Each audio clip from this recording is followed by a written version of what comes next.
We're joining the northbound Maryhill from Garscube Road.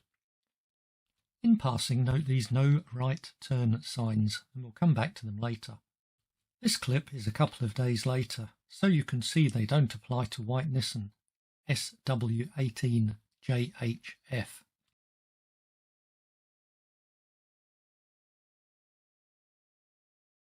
Despite being 8:30, we're making good progress when we see the black Merc KM20SVD coming up the bus lane.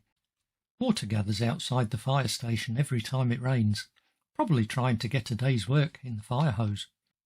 The pedestrian is distracted by her phone call. I slow down in the hope that the taxi will too, but he sees it as weakness and rushes through. In a loud Glaswegian voice we can hear,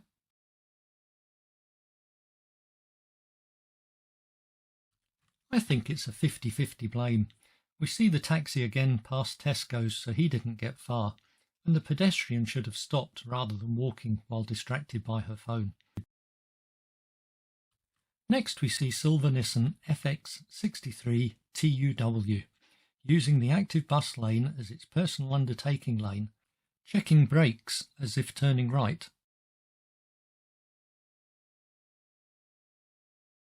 and can't cancel its indicator with only one hand.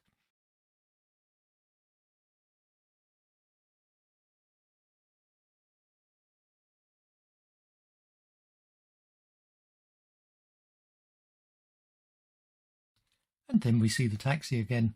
He didn't get far. Later in the day, white Kia SM18NMZ shows us how to undertake by pulling into the blind spot of 450 horses climbing the hill under full power. On the way back, just after the scary mural, you can imagine Mum saying, "If you're bad, he'll come instead of Santa." We slow down to let the dark van out of North Park Street, when this sneaky Merc taxi sees weakness and ignores the no right turn signs. The majority of our Glasgow taxi drivers are excellent, to make up for a few lesser ones. And I leave you with the check bar roundabout at Rough Mute. Thank you for watching.